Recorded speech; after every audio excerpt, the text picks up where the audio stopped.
Welcome everyone to the season wrap episode of Devotion to Promotion. We are celebrating the end of our third season where we have won the championship in the Vanarama National League. We are moving up. We had a kind of celebrations for a couple days and now it's time to get back to business. Things are moving really fast. I'm going to kind of go through this next month or so and just kind of do some little short pieces as important things come up and then stitch it together into a whole episode that will hopefully highlight some of the big things and the fast moving things that are going on in the club. First of all, let's take a look at how our season ended up in our schedule here. We had good news, and unfortunately some bad news to end the season.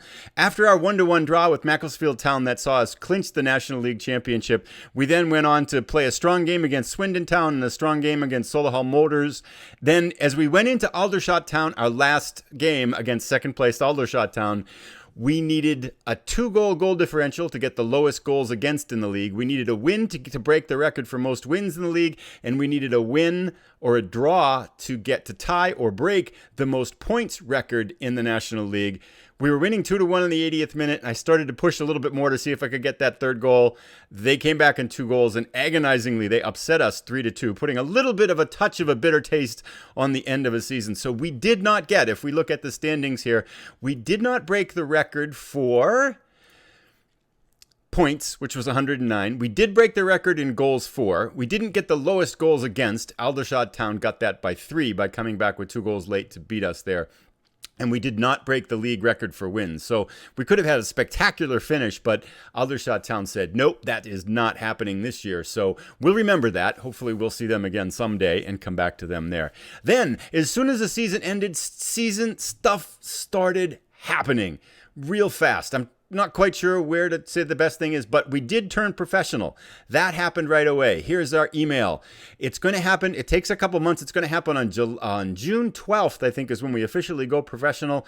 And the club is heading. That means we have to redo everybody's contract. I've tried to mess around with contracts now, and unfortunately, it doesn't look like I can do them yet. So I think I have to wait until June 12th, which should be okay. Although I'm a little bit nervous about renegotiating all the players that we want to keep, and then kind of getting rid of the players we don't want, and then trying to bring in new players between June 12th and the end of July when our season starts. But yeah, we'll figure it out. What can we do? The good thing about the league above us, if we take a look at the League 2, one of the things I realized about League 2, which probably everybody except me knows, is that League 2 only has 2 teams that get relegated. So we don't have to be out of the bottom 4. We just have to be out of the bottom 2, which brings us to our next point, which is club expectations. Nicely, the club expectations are to avoid a relegation battle. And we had a year-end meeting with the team, and they seem to be all on the same page. So it seems like we have our vision set to end, just kind of go up the net next year and avoid a relegation battle. So very modest expectations. I'm kind of excited about that.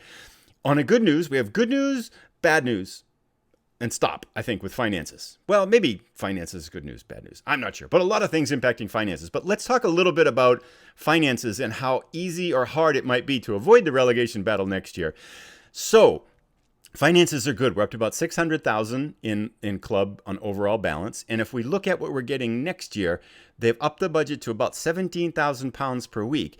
And they're giving us a £378,000 transfer budget, which is massive compared to what we've had before. I think last year was like 5,000 or something like that, basically non-existent.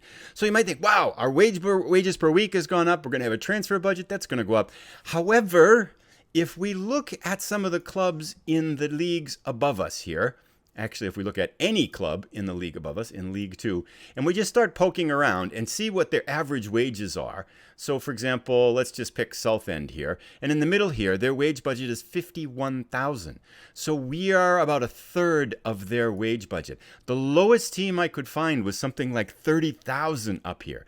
So even though our wage budget looks to go up to $17,000, we're still only 50% of the lowest wage budget in the league above us. That could be a huge challenge. So a little bit concerned about that. We're going to have to be extra frugal and be really careful about who we sign and make sure that we get value out of players. We'll have to bring in some loans to take advantage of that. So I'm a little bit nervous about that.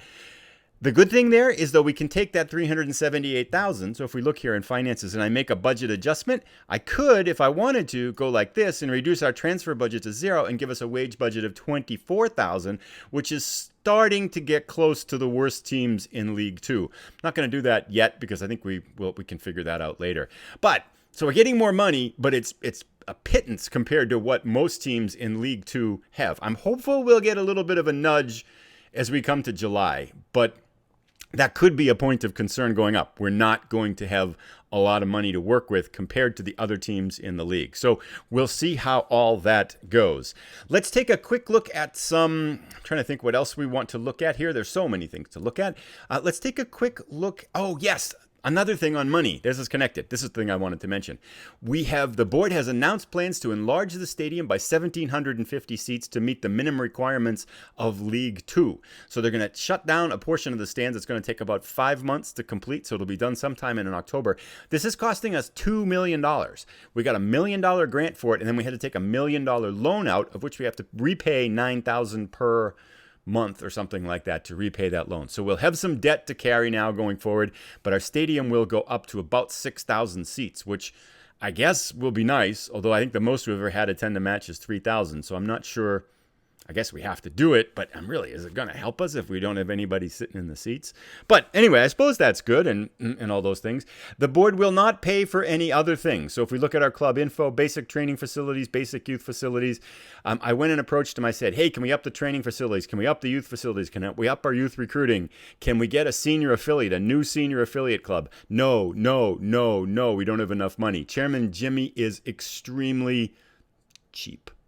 Speaking of more on money, let's go to that point, because here's another piece of interesting thing. Maybe even perhaps the largest piece of information here, and I'm going to see if I can find it. This is all up in here. I can basically start telling you. Basically, Chairman Jimmy came and offered us a new contract twice. He said $1,300 per week, which is still, I think, pretty much bottom of the league if you compare my wages to other League Two coaches, to managers. So I said 1.6, and he said 1.3, and I said 1.5, and he said 1.3, and I said 1.4, and he said 1.3. I said 1.4, and he said 1.3. I said 1.4, and he said, we're out of here. We're done. We've done that twice so far. So as of now, it's the 2nd of May. My contract expires in 2 months at the end of June. So we'll have to see how this all plays out going forward, but we are kind of at a loggerhead here in terms of negotiating a new contract with Nuneaton. So maybe, I think eventually what I'll probably do, honestly, I'll probably take the $1,300 per week, but I'd like to get a little bit more because that's basically what I should have gotten all this year with the contract raise I never actually got. Let's take a look at some of the performance awards from the season. Here are our end of the season awards. Fans Player of the Season, as we would expect, Chez Isaac with 52% of the vote, and Naya in second place at 21%, and one of our big center backs, Ogumbo, at 16% for those fans who like defensive excellence. Our goal of the season, for the first time, it has not been Chez Isaac. Jack Bairn got the goal of the season. I'm sorry, I looked at this one. We'll play it for you. I looked at it and I thought, meh, I thought we had a lot better goals of the season. Here it's Stolikovic, plays it up to Bairn. Bairn just takes a nice one-touch, just kind of completely goes around the defender, and just blasts it into the bottom left corner. I mean, certainly a wonderful goal, but it gave us a 1-0 lead 17 minutes into a match. But I don't know. I thought we had better. Our signing of the season is Luke Kundal, our center attacking midfielder, who did play very well. And then our young player of the season, John Byrne, who is with us on loan. Would love to keep him, but I think his value is too high. I doubt we will get that. A quick end of the season recap for those kind of people who might be catching up here. We lost in the third round of the FA Cup against the Wolves. We won the National League. We got the Build-A-Base FA Trophy. We lost in the third round this year against Altrincham, who's in the league below us, unfortunately. Average attendance, 49% full at 2,295. That's up substantially from last year, so I guess maybe it will be nice to have a bigger stadium at some point. Total players used was 31, third highest in the National League. Match of the season. This stuff's not all that super interesting. Let's drive on. We do have another award here. And Naya broke our team record for goals in a season at 20. And so that he broke Nombe's record from last year, who had 19. So that's the highest league goals that we've had in a season with Nuneaton. And then we'll come back. I'm going to go forward a little bit, and we're going to come back and take a look as some more of the league records come in. And Naya right now is leading the league with 20 league goals for the Golden Boot. So if we take a look here rather than just talking about it. However, so he has 20 goals. This Chris Lodge has 19 for Aldershot Town. However, When we played in the playoffs 2 years ago, those goals counted. It seemed to be the game tallied those goals for the Golden Boot Award. So if that be the case, Chris Lodge would only need 1 goal to tie Naya. And then if assists is the tiebreaker, then I think Lodge has 1 more assist than Naya. It's a little bit of a ripoff. I'd be a little bit bitter if I were Naya because we clinched outright. Aldershot Town's going to play at least 1 playoff game. Lodge gets a goal because he has an extra match and then wins the Golden Boot. That's going to be another letter to the Football Association here. That shouldn't be the case. That's just not fair. We should pick up some awards here, though, for highest rating. Shez Isaac with 7.47 and Naya Ogumbo, Thompson, Kundal, all from our team in the top 5 here. So that's pretty good. Actually, if we look at average rating, we have the top 6 players before you get down to Ethan Chislett, the guy the unhappy player who we tried to sign away in the latter part of the season. Jack Barron also picks up 10th. So 7 of the top 10 players in the league could end up being ours, depending on how those playoff matches go and are tallied.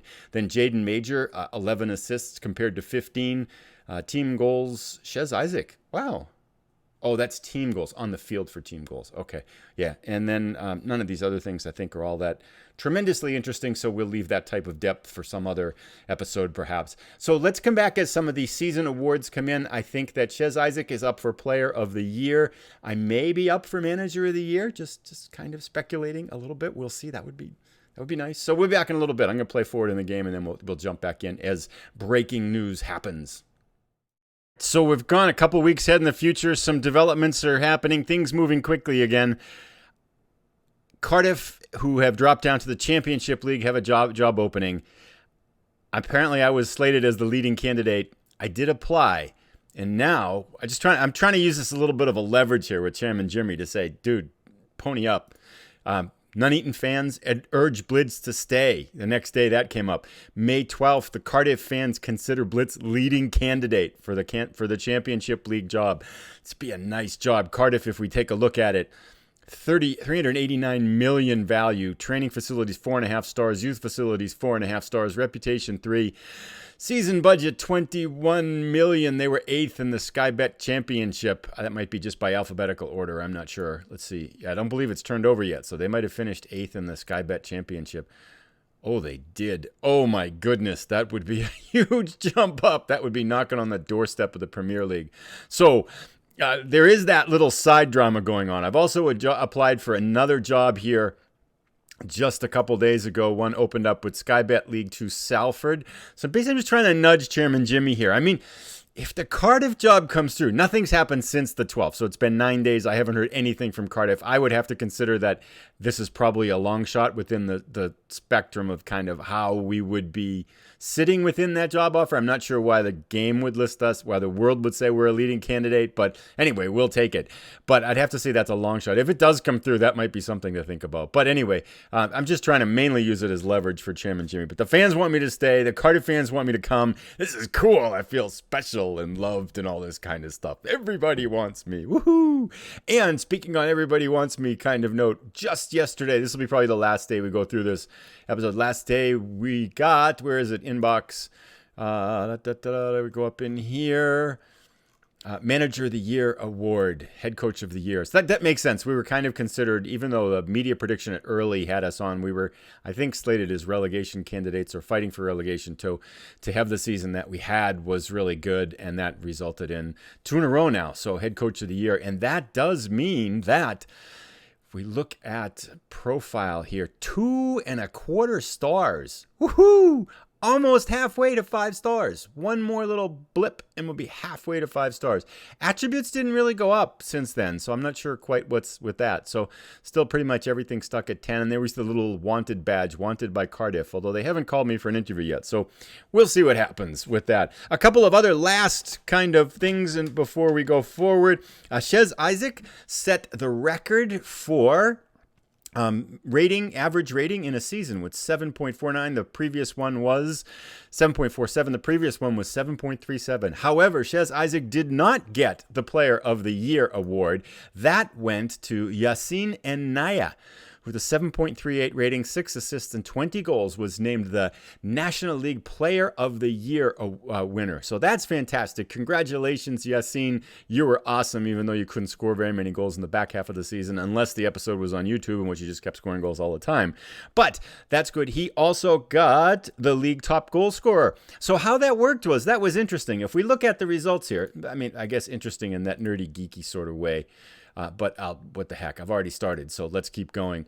So he ended up tied. Chris Lodge did get a goal in the playoffs for Aldershot Town. They, however, did not go up. They lost in a penalty shootout to Barrow. So Aldershot Town, who chased us all year from second place, is going to spend another season in the Vanarama National League, and we will be joined by Barrow as the two teams going up from the National League to League Two.